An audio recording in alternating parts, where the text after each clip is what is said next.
AI Crit Webinar Specials, the CXO series. Today we have for you Sayandeep Banerjee, the CEO and co-founder of the Math Company. And he'll be talking about AI for a competitive advantage, strategic focus areas. The session is going to be moderated by Sameer Dhanrajani, the CEO and co-founder of AI Crit Advisory and Consultancy. Before we start the session, a few housekeeping rules. Would request all of you all to please be on mute.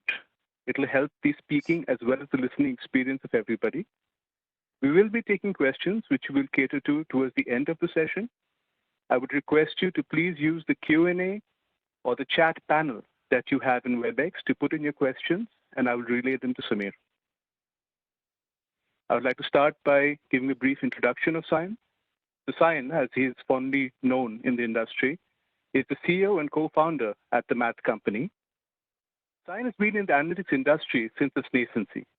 He has spearheaded multiple analytics transformations for organizations over his 20-plus years of experience.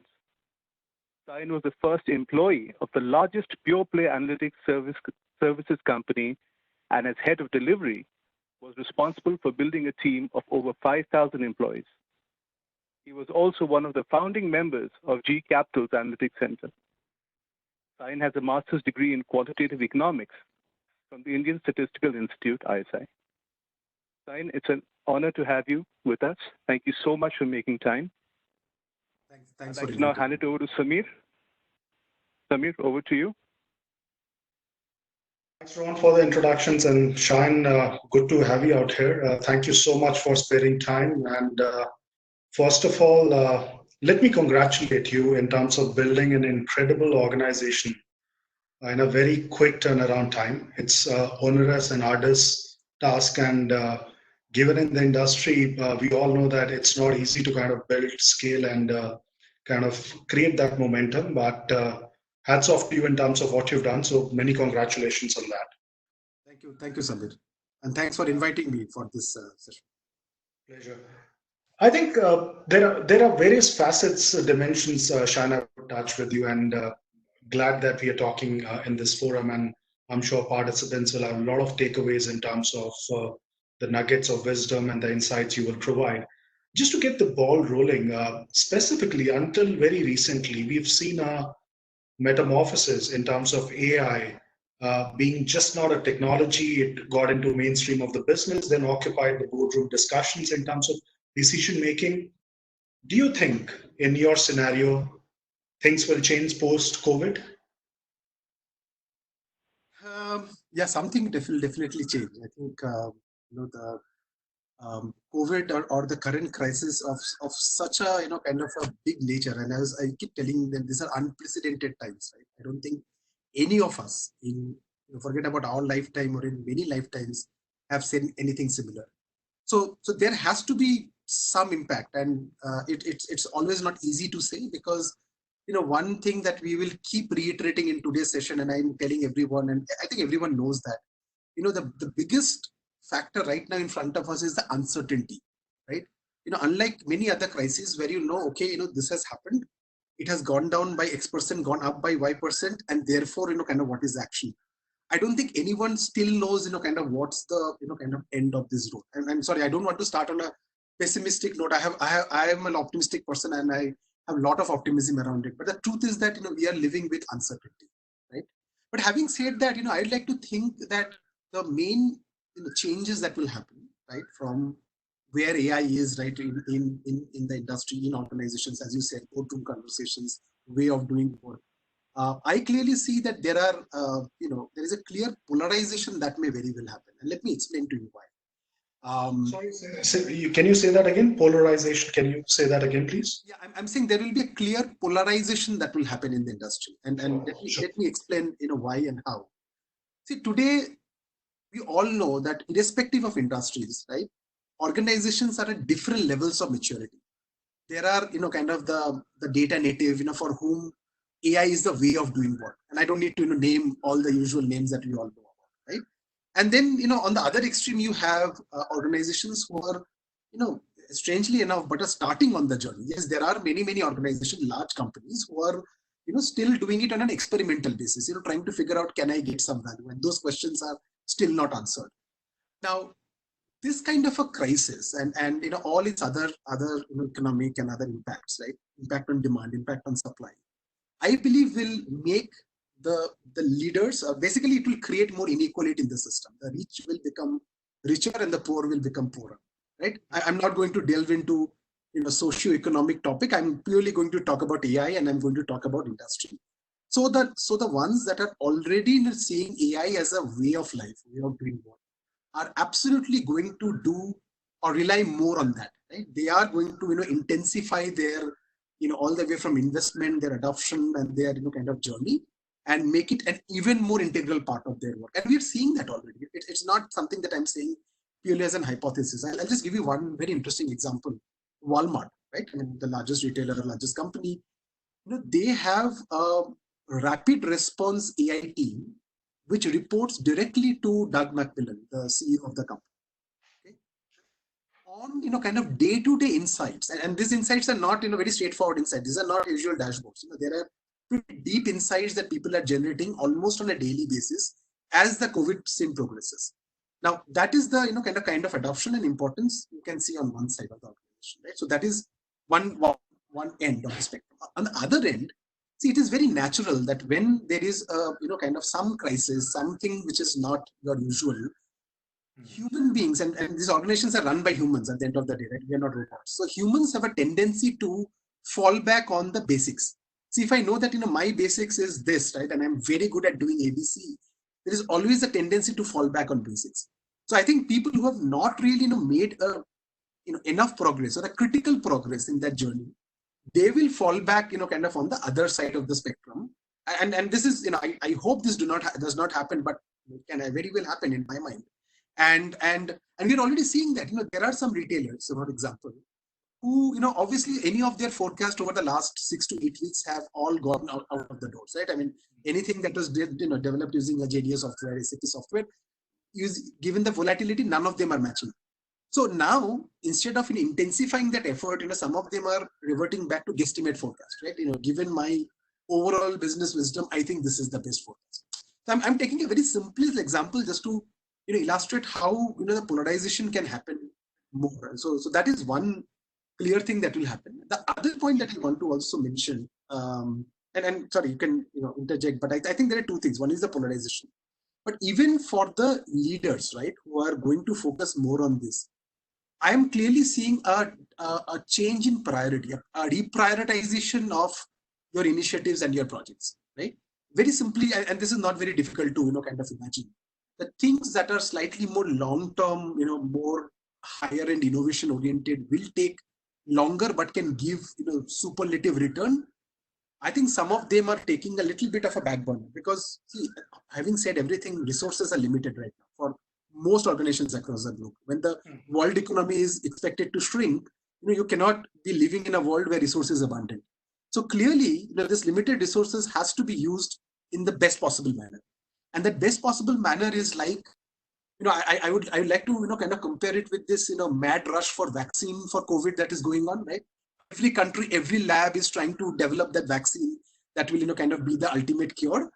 Even in the organization, in the industry, there is a rush for this vaccine for any future business disruptions, right? So people are people have been told that look, there will be more waves, there will be disruptions, and now that people experience this, they are far more focused on initiatives and efforts that are likely to give a more shorter term kind of clear value, right? So things that will kind of be kind of you can clearly attach a value kind of 3 months down the line, 6 months down the line, I can see this impact.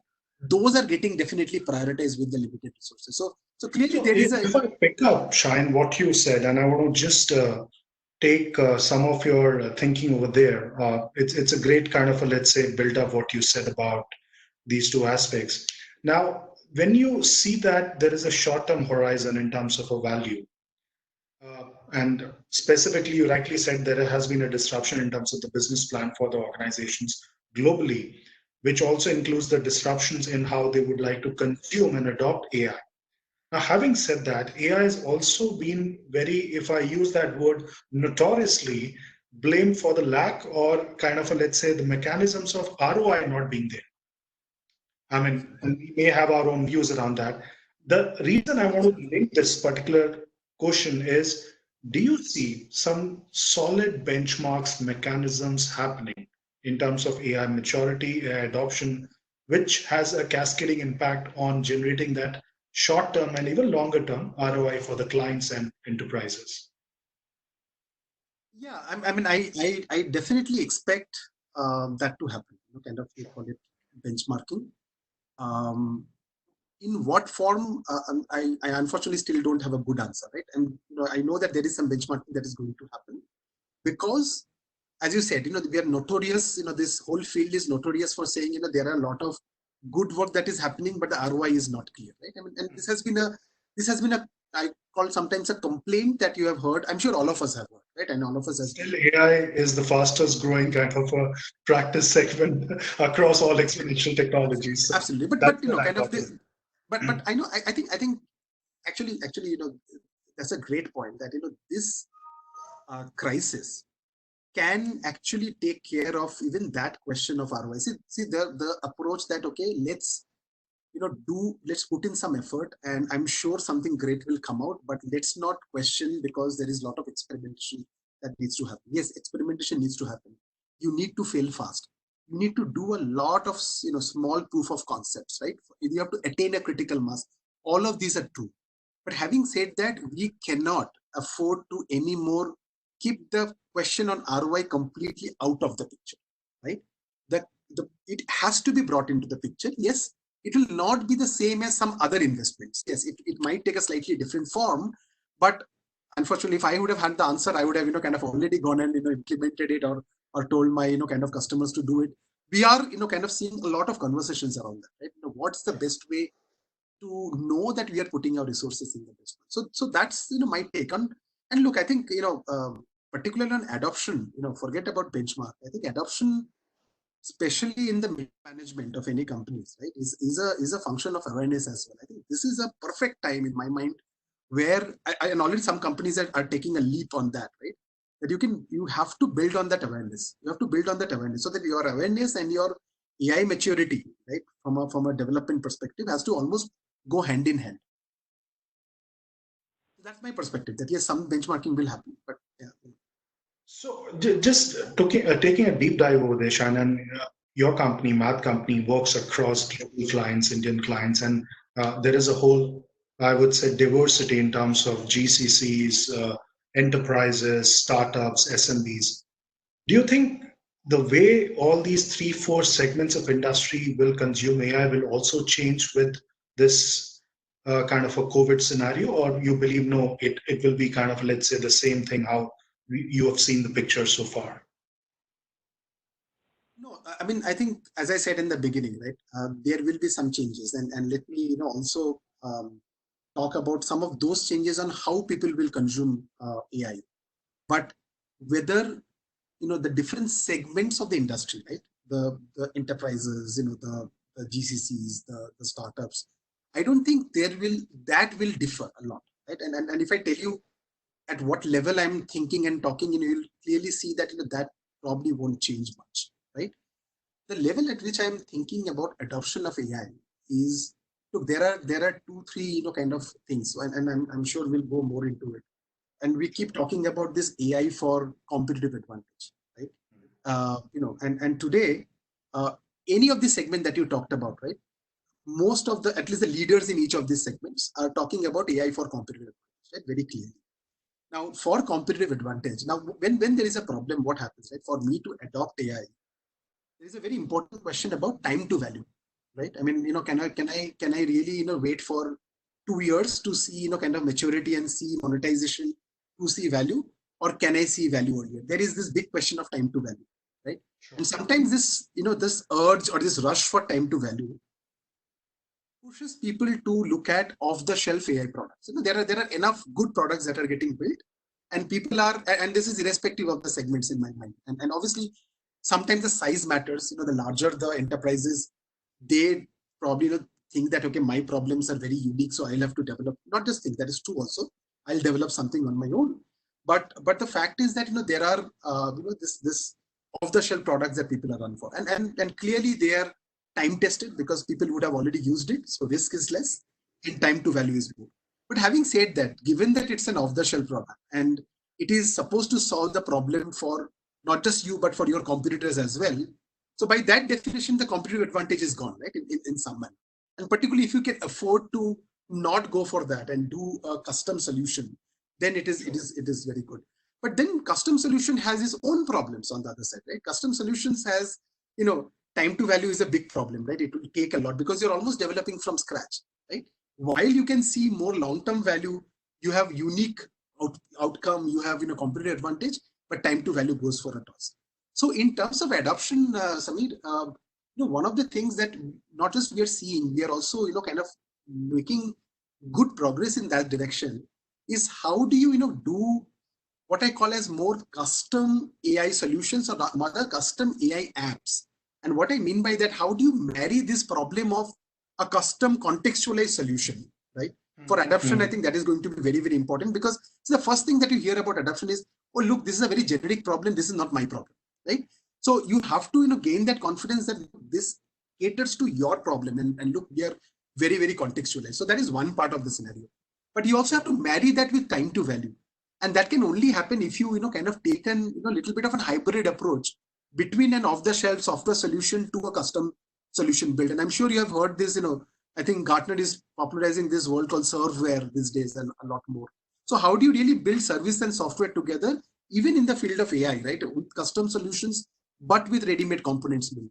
So I see in these different segments, that is going to get a little more momentum. But I don't see, each segment will consume or will adopt very differently. Leaders and laggards will do it differently. Sizes of the companies will, kind of definitely matter, right? Somebody who is, Fortune 10 will always look for, a very, very unique, key solution for myself. Whereas a medium segment or medium-sized enterprise will look for a, more generic solution. So, but it is not by those segments that you at least mentioned. I don't see that happening. Great. So I think some of these interesting dimensions you touched about, which are very unique to value, and also looking at this hybrid set of solutions.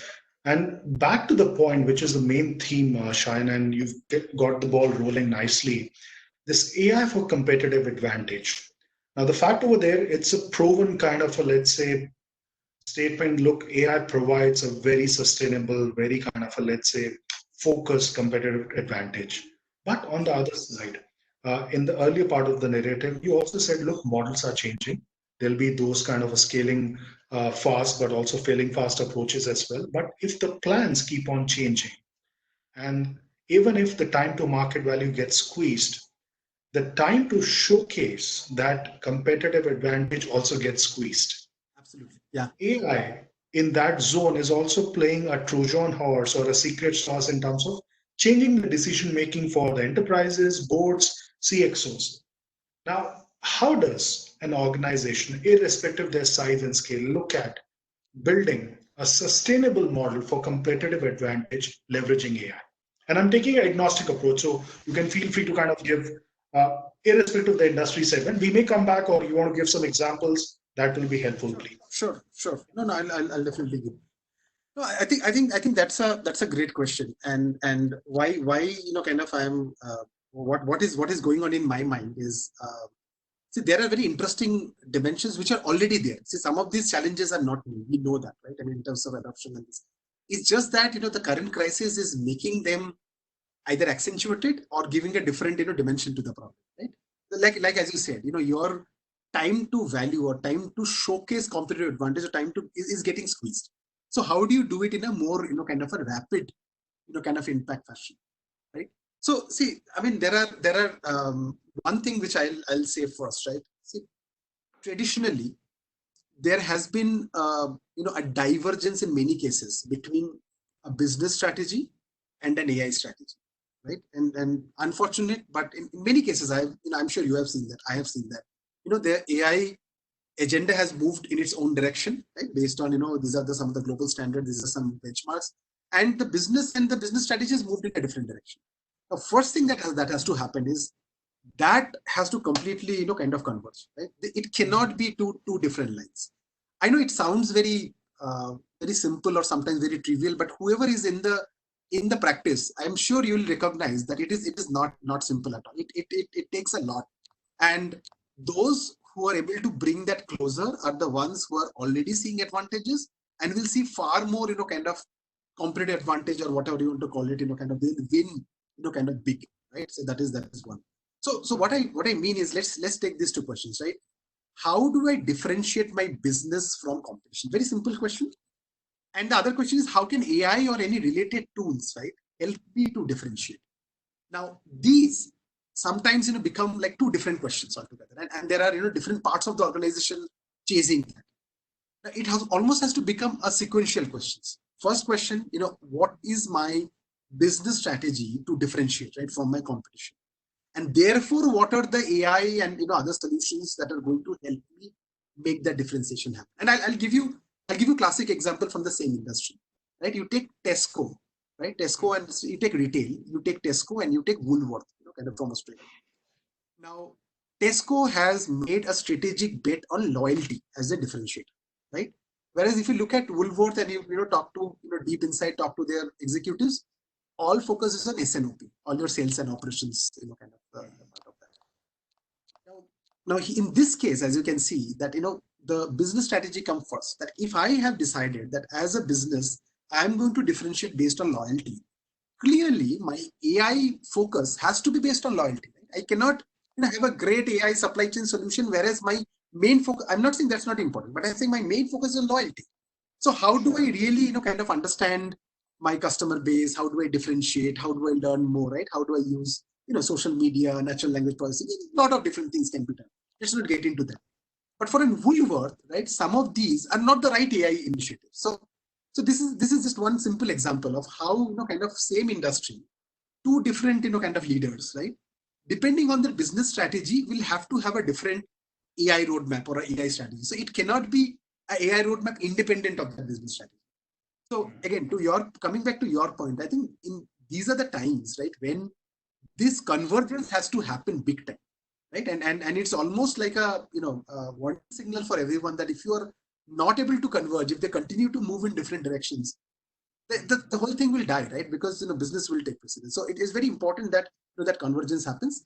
And good thing is that some of the leaders completely recognize that, and they're making a lot of changes internally. I can see kind of to make this convergence happen more. So great point.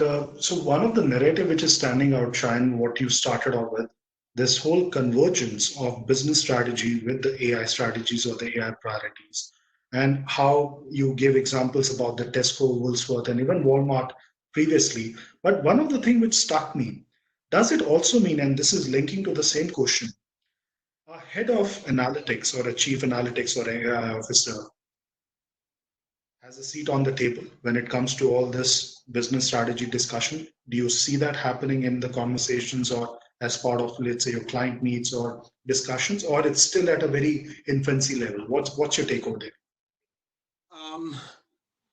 See, on an absolute scale, the truth is that I wouldn't say it is the infancy level, but it is still at a nascency stage.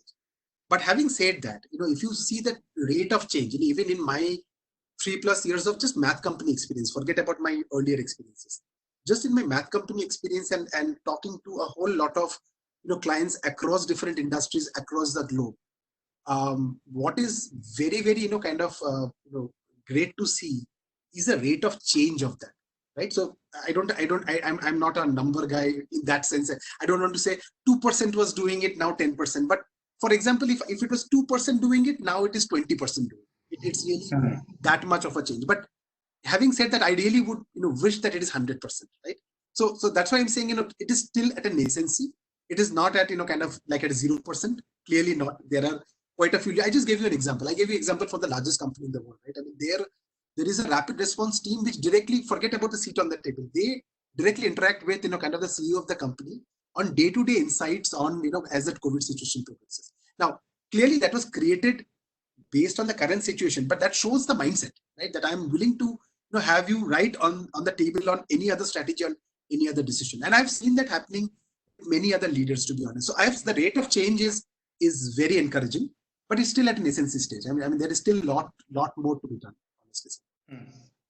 So I think what you said makes sense. And there is also a question which usually I'm posing as part of leaders coming on this platform.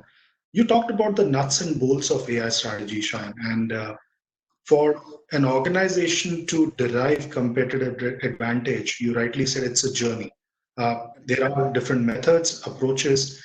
In your view, and again, I'm also linking to some of the questions which have come in. It's like, do you keep the business first or the AI first? You mesh it up.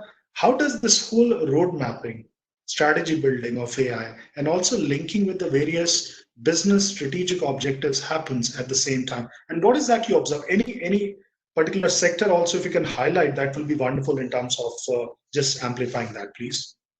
Sure, sure, absolutely. No, so see, first of all, I already said this, right? It has to be, you have to mesh it, but you cannot, nothing can happen simultaneously. It still happens a little ahead and little later. So it has to be business strategy first, and then AI strategy, kind of completely supporting the business strategy. AI strategy, independent of the business strategy, have zero meaning in my mind, right? And that is where I think some of the AI leaders, to be honest, across the globe, also has to, kind of really, accept that reality and live up to it. I sometimes find that, some of the AI leaders, kind of are in their own journey, to be honest. I being one of them, I can take some of the blame, right? That we had, sometimes go on. No, we sometimes, tend to go on our own journey, thinking that, okay, this is the best thing, and becoming oblivious of the business. So that is the first thing. First, it is business strategy, then AI strategy. But having said that, business strategy, whoever is formulating the business strategy, right? Like to your point, the chief analytics officer or whoever is your AI leader, right? Or whoever is in charge of AI, also have to play a role there, because your business strategy also has to keep in mind or has to be aware that what are the possibilities, right? If you know of the possibilities, and again, this comes back to my point of awareness, right? If the awareness is really up to a certain level, you can formulate business strategies knowing that there is AI to back it up. Right? If you know that, if you don't think that, there is something to back it up, you'll fall back on your roots. You'll say that, okay, I will only sell basic stuff in my brick and mortar store, right? There is no localization, there is no assortment optimization, nothing like that, right? But knowing that there are technology available, there is, kind of, signals that can tell me who is walking into a store.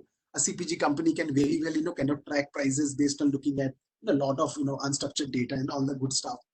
Knowing that what is possible, right? The limits that you can think of, your business strategy many times will get influenced, and you can come up with a far better business strategy if you know that what is the AI that can back it up. So I'm not saying it is completely independent of AI, but you can't, kind of move at the same time. You have to finalize your business strategy and say, I give you example of Tesco and Woolworth, right? Clearly said that this is what can be done. And Tesco did that. Tesco said that I want to bet on loyalty because I know that, with AI, I can do so much more on loyalty, right? I mean, I'm sure 20 years back, they wouldn't have so much, or they would have bet on loyalty, but in a very different way, right? They would have said, oh, I'll do everything in my store. And that is not the case today. Mm-hmm. Great. I want to shift gears, Shine, over there and move to a thing which I think so well resonates with, because we've taken a picture which is enterprise wide picture, more of what the organizations are thinking or trying to kind of really mull over. But today's scenario, when we are talking about this whole reimagining the business through AI, suddenly it's now a question of revival, it's a question of resurrection through AI, which also means, are we saying that AI service providers, pure play players, boutique niche firms also will have to reassess their capabilities, solution products? And if that is the thing, how do they grapple with this new change? Because the pace and the velocity with which this will be asked, or I mean, how this will be demanded, will be very, very fast. What do you see that in that space emerging? Yeah. And given my role, as you rightly said, that's something that I not just think, sometimes get nightmares, get dreams. No, nightmares and dreams both, right? I mean, I think that is interesting because honestly, while there are challenges, there are some fantastic opportunities. Nightmares keep you busy and dreams make you aspirational. Huh? Right. So look, I think let's take a very simple example, right? And we have seen this in news recently, and there's nothing to do with AI. the large auto manufacturers, right? Many large auto manufacturers across the globe, during this crisis time, what have they focused on? Obviously, they're not making cars, right? Because nobody's demanding cars. So what are they doing? They're making ventilators, right? Large kind of clothing companies, kind of what are they doing? They're making PPEs, they're making masks. I'm just giving very simple examples. So what does that tell? And there is a lesson to learn from all of these. The lesson to learn is, see, why is the auto manufacturer not making masks or PPEs? Because their fundamental capabilities are to make a ventilator, right? So they are making a ventilator. For a clothing manufacturer, who was making, whoever, Tommy Hilfiger, so on and so forth. What are they doing? They are making sanitizers actually. Exactly. So and there are many such examples, right? But sure. that is a point that I'm trying to make. That this is a great time for you to do 2-3 things. First and foremost, you have to empathize with your. If you're an established business and you have a set of clients that you work with, right? You have to completely empathize with your business. You can't live in a different world, right? You have to understand what are their priorities today, right? You can't go and say, look, I have a great image recognition solution, right? Yes, you have, but what will I do with that today, right? Understand my problems today. So there has to be far more empathy and, much less sales, if you will, right? You have to empathize. That is number one. Once you empathize, I think you'll get a good idea about what are these problems that not just your existing customers, but the industry is grappling with. So many times, you have to take an approach of problem first, right? Solution next, and people last. I'll explain what that is. Can you say that again? Yeah, that's a great point what you touched. Yeah, please. Just saying that you have to take an approach of problem first, solution next, and people last. Again, don't take in the literal sense, but I'll give you an example. Sure. For people like us who generally kind of have always believed in custom solution and sold custom apps and custom solutions, our traditional approach had been, and I'm putting myself out there, right? Our traditional approach has been, hey, look at an organization, look at some of the key people who are the decision makers or who are the purse holders. You go and kind of try and understand their world, their problem statements, and say, hey, you know what, for this problem, this is a solution that I can build, right? So this is the people first approach. There is a solution first approach, which many companies also take, saying that, look, I have a fantastic, market mix optimization solution, right? Or I have a great, kind of a recommender engine that you put on your kind of business, and it will just flourish like that, right? So that's a solution first approach. Now, some companies might already be doing that in the past, but I'm saying this is a time where you cannot go with any of those, right? None of them will hold good. I believe that what you have to go with is problem first.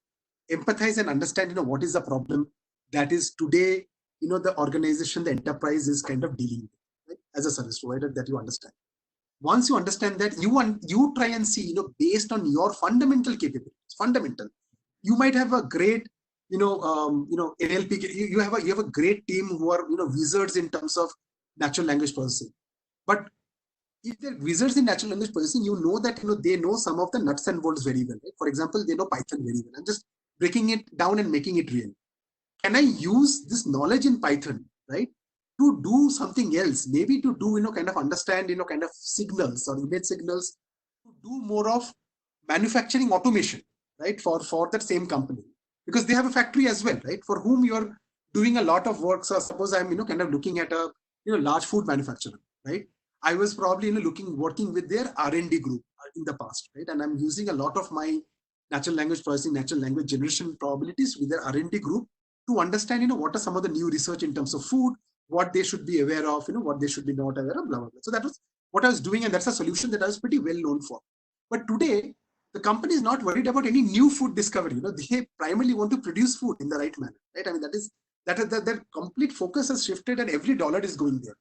So for me to ensure that I get, kind of a share of that dollar, I have to repurpose my core skills, right? To say that, okay, now that I've understood that's a problem that they're trying to solve, here are the solutions that I can take to them, and now see who are the people that I can go to, right? Maybe Mike, the customer that I was working earlier with, that person is not right now, I'll take their help, obviously, if I have a great relationship, but I have to go to the right person. So I'm saying problem first, solution next, and then, kind of people last. And in that process, right, while you're doing the solution, you have to repurpose your fundamental abilities. Fundamentally, you have to look deep down and see what are your fundamental capabilities? Don't get stuck by saying, I do great image recognition. I'm saying that that's a kind of next level. That's a derivative. You do that well because there are some other fundamentals that you have very strong. Use that fundamental for something else if that makes sense now. Wonderful. I think unknowingly, Shayan, you gave almost an acronym, which is maybe the secret sauce today of approaching the customers and kind of what I say. I can take some copyright on that. Yeah, PSP, if I call it, kind of a thing, which is problem solution people. Very, very rightfully said. And I certainly agree this whole piece around knowing the pulse, because if you have something which doesn't work today, admit and take something pivotal approach, or rather a pivot approach in terms of saying, look, maybe this is the time where I need to invest in building these kind of things. Great. But I'm also linking two questions, Shayan, on the same aspect which have come in, and this is more about the spectrum of landscape under which we all operate, which is AI players, consulting, service providers.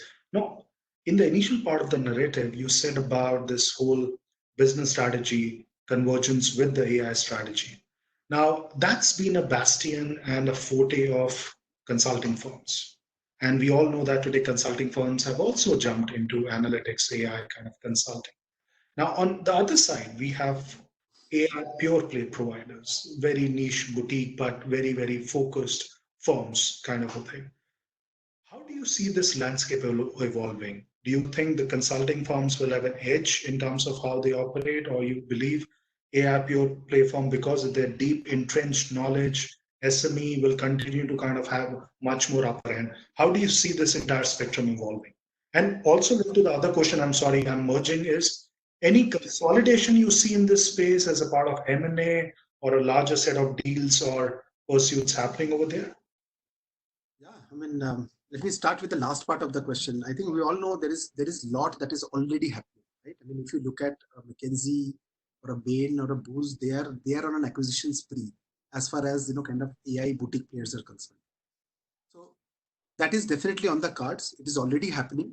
I am anticipating a lot more will happen because, as I said, this crisis will have some fallouts, right? There are some who were moving, particularly the young startups, right? They were moving in a certain direction, and now kind of they might find it easier to kind of be part of a bigger entity.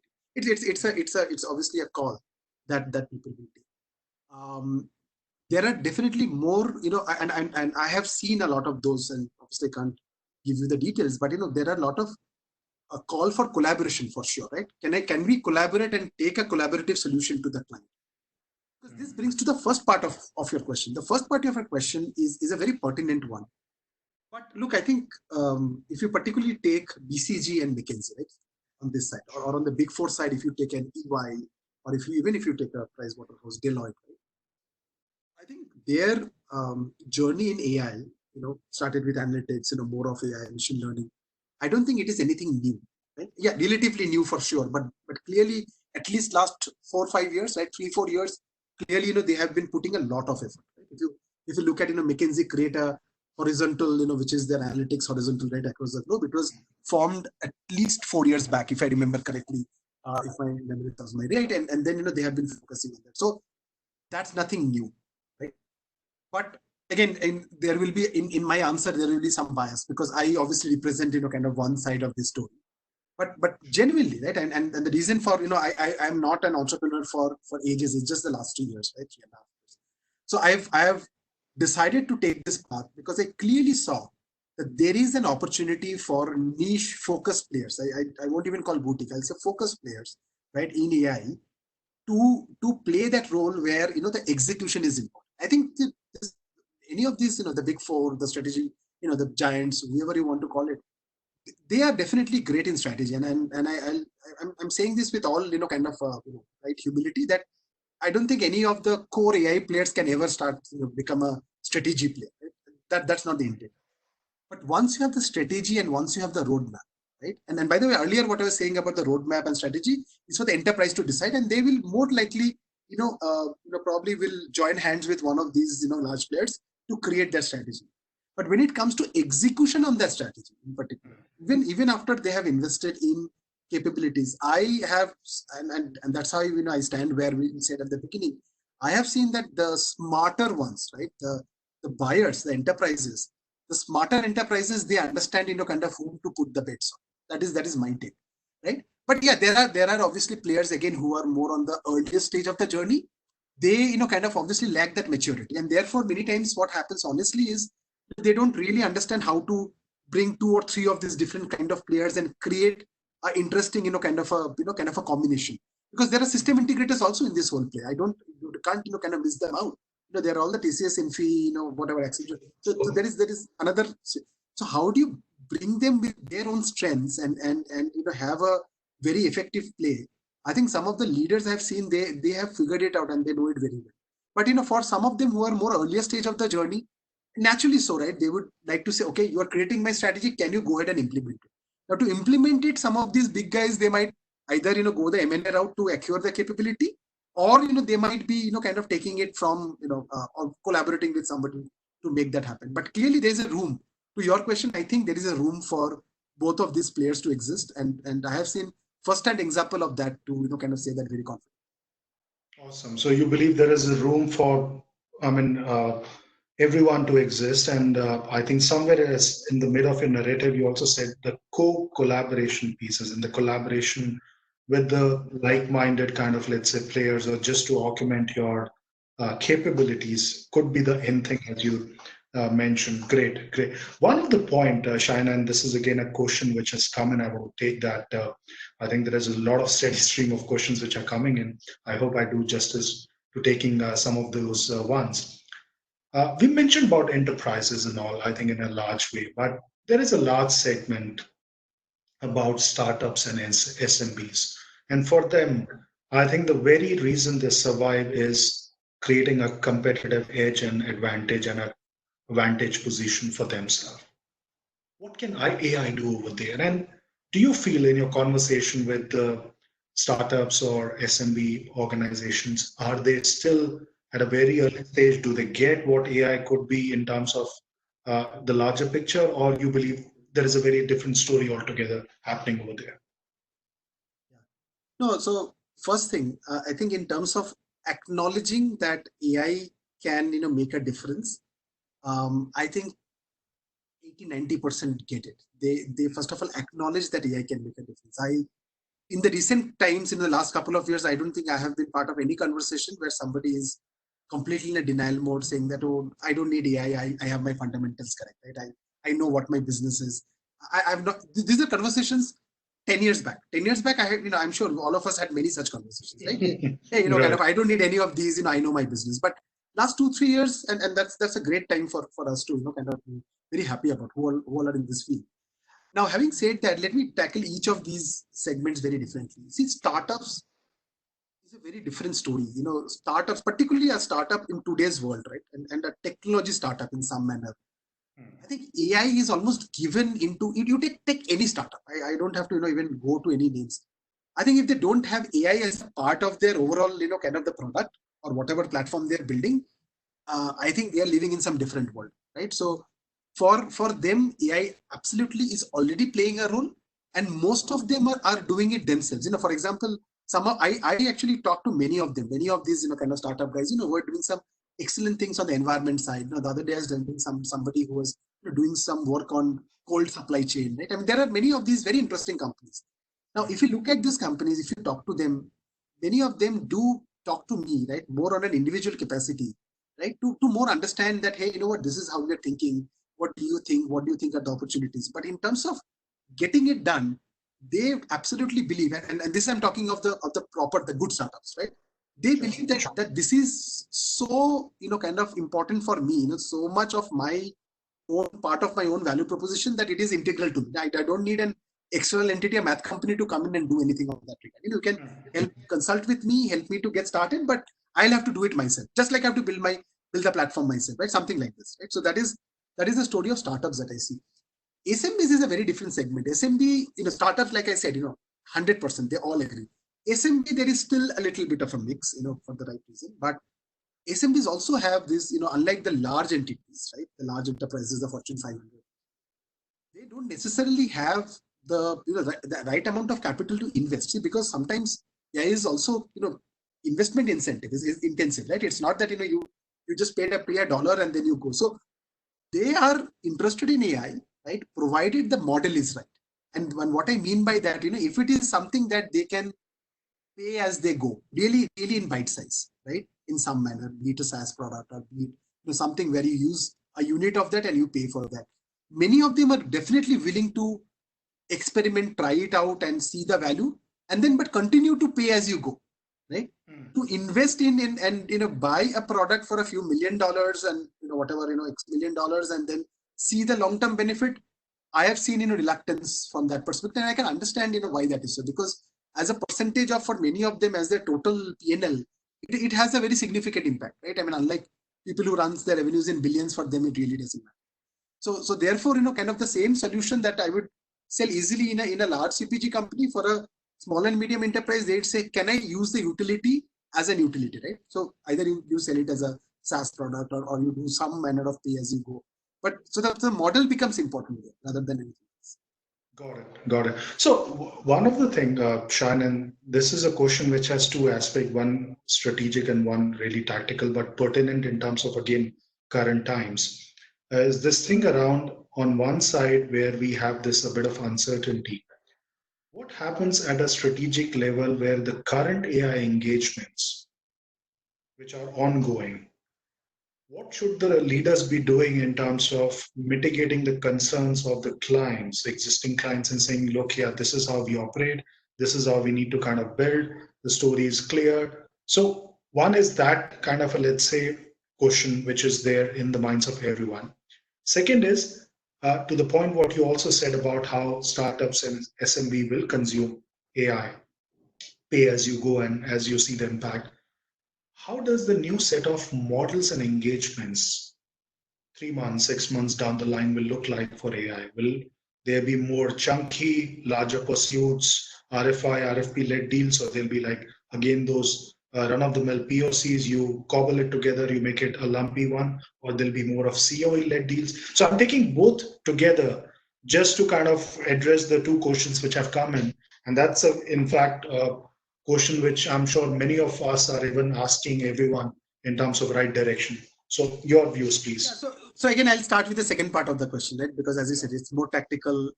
It's something that you can relate to very well based on what you are seeing. I am afraid that in the next, I don't want to put a timeline, but in the next 1 year or so, I don't see kind of us seeing large RFPs. I'll tell you why, right? So if people have $10 million to spend, right? I'm just making it up, or $1 million to spend, whatever number you want to call it, right?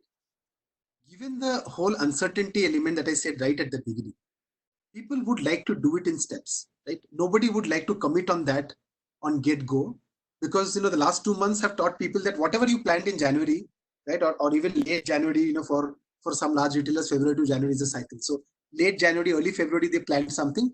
Already by end of April, kind of nothing is true. Now I know this is one-off, this is unprecedented, this is a black swan event, but still, this has shown the chinks in the system that I don't want to put everything into one at get-go. I have to do it in steps. Other part which I have heard from experts, and I believe that is true. I've not seen many things right now. Okay, I've seen it also to some extent, that why I'm saying large RFPs will not happen, that enterprises, the consumers, right, or the consumer of this AI will rely a lot more on existing partners than venturing into new partners. Now this is bad news for many of us, right? Because new sales is therefore so much more difficult. But yes, that's the fact. I mean, whether we kind of like it or not, that's the fact that new sales is so much more difficult, because even if there is budget and even if it opens up, it is more likely that if there is a trusted partner already in the system, I would like to kind of go more with that partner in parts. I don't see large investment $10 million RFPs coming in. I don't see that we taking an initiative to set up a large COE right now, because as I said, as we see more of the business and kind of this AI's kind of convergence, maybe some of the AIs will also get kind of assimilated with the business, and business will say, let me take ownership of that, right? I know that AI has to work. I have to show value. Let me work on that to show value. I don't want to kind of rely on it. So to your question on the second part, I don't see this kind of large ones coming in. I see lot of kind of this, what I called earlier as rapid response kind of asks and engagements coming up. Hey, can you use your capabilities to create, kind of a, support for my senior, kind of team to learn the changes more rapidly, right? As I said, mad rush for vaccine. Everybody is looking at smaller chunks instead of, instead of building a car. I'll tell you what people will do. Earlier they were saying, okay, build me a car, right? The car will take 18 months. Here is my, kind of roadmap. Here is my whole project plan, my structure, blah, blah, blah. Now people will say, hey, in the next 3 months, let me build the wheels, right? The wheels.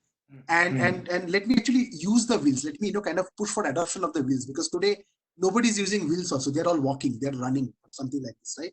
Then they will say, okay, let me put a board on top of the wheels and have something that I can move around, right? And then, I'll put the, next structure to build a car. Now, for each of them, do they bring in a different, kind of a player? That's very much possible. So I don't want to put out an RFP to build the whole car at the same time for multiple reasons. That is my, kind of understanding. And I've heard also this a little bit from some of my, kind of senior customers and people that I've been talking to, obviously, right? For my so that is the, that is what I'm seeing is happening on that front.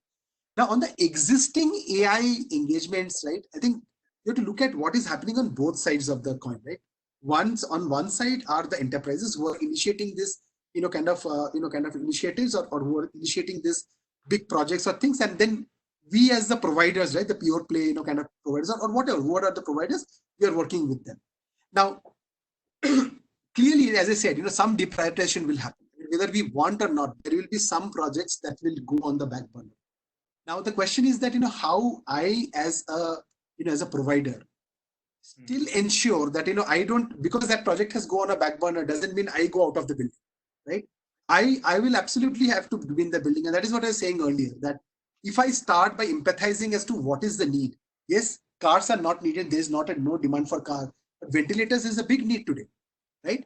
Can I repurpose my same team and my same capabilities to build ventilators? Now, whoever has that nimbleness, I think will fare much better than somebody who says, oh no, I only have ability to make cars, boss. I can't do anything else, because that's something that I've gone so deep into. And sorry, in normal times, they are great players, right? Because they know each and everything about car making. But ventilators, sorry, that's not my cup of tea. So unless you have, kind of a little bit of that, nimbleness to kind of repurpose, and repurpose is a very key word here. Repurpose some of your basic skills and strengths to make those ventilators, you will find it very difficult. I think that so then you can't even assure them, look, I am, kind of, you are in good hands. I'll work with you to move in a direction that is good for you and for the company, right? I don't have anything to offer. So you can assure only up to a certain stage, but after that, something will lose relevance in the current stage. They'll say, well, I'll build it, but who will buy it? In the next 6 months, nobody's buying it. So why are we even doing it? That question will also come for some of the things. So you've touched a right point, Shan. In fact, look, as a set of people, how we relate in terms of our existing strengths of AI capabilities, solutions, the whole aspect of how we see clients consuming adoption, rather AI, we've built our own inherent strengths in terms of the zones how we operate. But certainly, to the point what you said, and I want to pick up that word repurpose, because if we don't do that as a part of AI service providers or a consulting company which is into AI, or let's say SIs, or startups, I think that relevance to the customer or clients in terms of understanding the pulse will go absolutely fat in this particular time, where the nimbleness, as again I'm pointing your words, will be the ask in terms of how quickly you adapt to the changing requirements of the industry. Great. Reverting back, Shan, I'm taking this question. Just a last point on that. We had built all the points. I also have a simple thing there. So basically, the 3 Rs, right? So re-empathize, which you said, understand the pulse, repurpose according to that what you have done, and then reassure. Once you repurpose, you have to reassure that, look, this will kind of lead to this kind of value in 90 days. This will show value in 6 months. This will show value in. So that reassurance also has to happen, and then the cycle will get complete, right? Where you can get into a good virtuous cycle. Perfect. So that's a great way of ending this particular response. Reverting back, because your dialogue and narrative on execution around the consulting companies had generated a dialogue in the chat box, and there are questions which are coming. I want to take one which is a direct.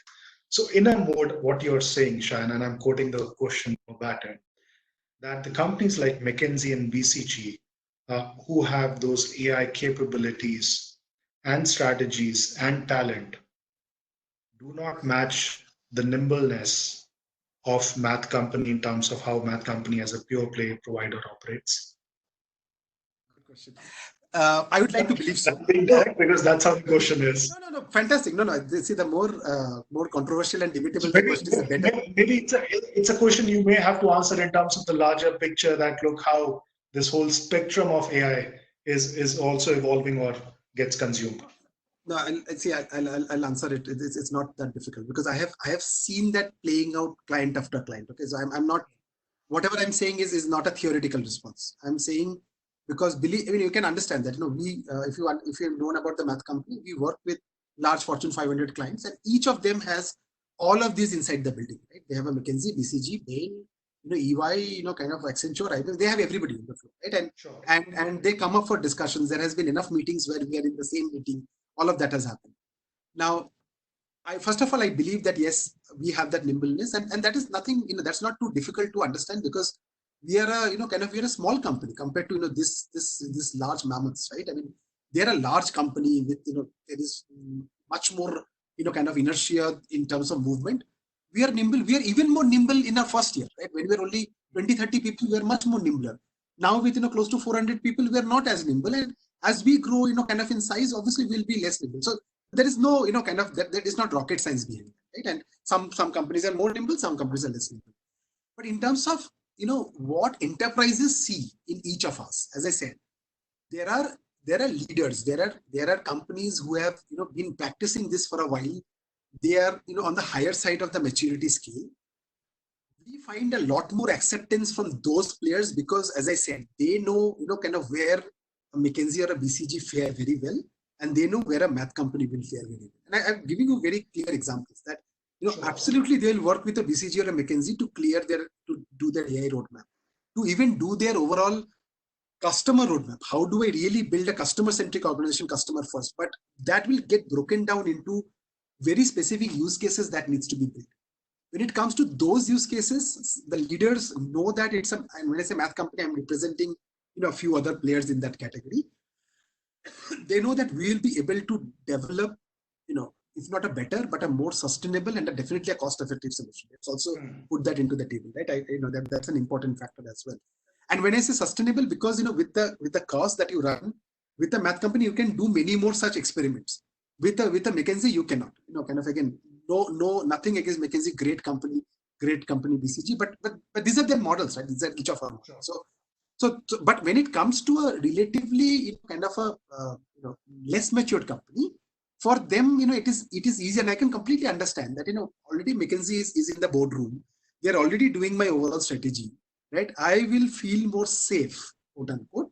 And I know I'm getting into a lot of controversy by saying this, but that's true. That the thought process is that I'll be a lot more safe if I go with one of these established players, because then I am not my, lack of a better term, my ass is not on the fire, right? In that case, so I can do that. Great. Shayan, we would have loved to continue. We've hit the hour, but must say this is a very, very, I would say, engaging, engrossing, and riveting discussion. I personally enjoyed it. I mean, and the manifestation of how you build the company shows in terms of the validation, how much glued you are in terms of the market, the customers, and also in terms of overall spectrum. Thank you so much for coming down and joining us for this session. Wish you all the best in terms of a great success of the Math Company. Thank you so much. My pleasure. Thanks everyone for joining. Thank you. Thanks everyone.